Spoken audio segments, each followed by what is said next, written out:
राधे राधे। तीर्थ स्थल गया जी को मोक्ष स्थल ही कहा जाता है। ऐसा कहते हैं कि इस स्थान पर पिंडदान व तर्पण करने से पितरों को मोक्ष की प्राप्ति होती है। ऐसा मानते हैं कि स्वयं भगवान विष्णु यहाँ पितृदेव के रूप में वास करते हैं। लेकिन क्या आप जानते हैं कि गया जी का नाम किसी देवता के नाम पर नहीं बल्कि असुर गयासुर के नाम पर पड़ा है। वायु पुराण में असुर गया के तीर्थ बनने की पौराणिक कथा है। चलिए सुनते हैं इस कथा को।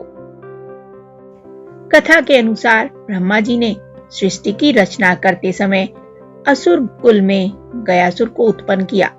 राक्षस कुल में जन्म लेने के बाद भी गयासुर भगवान विष्णु का परम भक्त था। असुर कुल में जन्म लेने के कारण लोग उसे हीन दृष्टि से देखते थे, इसलिए उसने भगवान विष्णु की घोर तपस्या की। उसकी तपस्या से खुश होकर भगवान विष्णु ने उसे वरदान मांगने को कहा। गयासुर ने भगवान विष्णु से कहा कि वे उसके शरीर को इतना पवित्र कर दें कि कोई भी उसे देखे तो उसे मोक्ष मिल जाए। भगवान विष्णु ने वरदान दे दिया। विष्णु जी से वरदान मिलने के बाद गयासुर को देखने मात्र से ही लोगों को मोक्ष मिलने लगा। इतना ही नहीं, पापी और अधर्मी भी गयासुर के पास जाने लगे और दर्शन मात्र से ही उन्हें मोक्ष मिलने लगा। इससे स्वर्गलोक की व्यवस्था अस्त व्यस्त होने लगी। परेशान होकर सभी देवी देवता ब्रह्मा जी के पास पहुंचे। ब्रह्मा जी गयासुर के पास गए और उससे कहा कि मैं समस्त देवी देवताओं के साथ एक यज्ञ करना चाहता हूँ। इसके लिए मुझे सबसे पवित्र स्थान की जरूरत है और तुम्हारे शरीर से अधिक पवित्र कोई स्थान इस संसार में नहीं है। यह यज्ञ तुम्हारी पीठ पर होगा।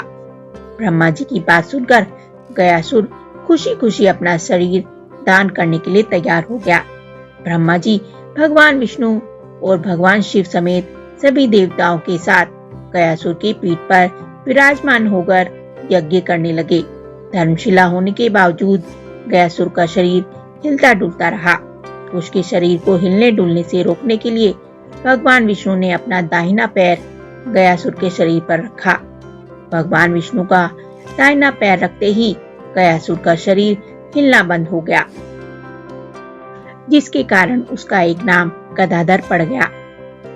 गयासुर के प्राण त्यागने से प्रसन्न होकर सभी देवताओं ने उससे वरदान मांगने को कहा। गयासुर ने भगवान विष्णु से प्रार्थना की। गयासुर ने कहा, हे परमेश्वर, आप त्रिदेव सभी देवताओं के साथ अनंत काल तक इस स्थान पर वास करें और यहाँ जो भी भक्त श्रद्धा भाव से पूजा करेगा उसके पितरों को मोक्ष की प्राप्ति हो। साथ ही यह स्थान मेरे नाम से जाना जाए। तब देवताओं ने उसे वरदान देते हुए कहा कि आज से यह स्थान गया तीर्थ के नाम से जाना जाएगा। कहा जाता है कि जिस स्थान पर भगवान विष्णु ने गयासुर की पीठ पर अपना पैर रखा था, वहां पर उनके पांव के निशान बन गए थे, जिसे आज विष्णु पद मंदिर के नाम से जाना जाता है।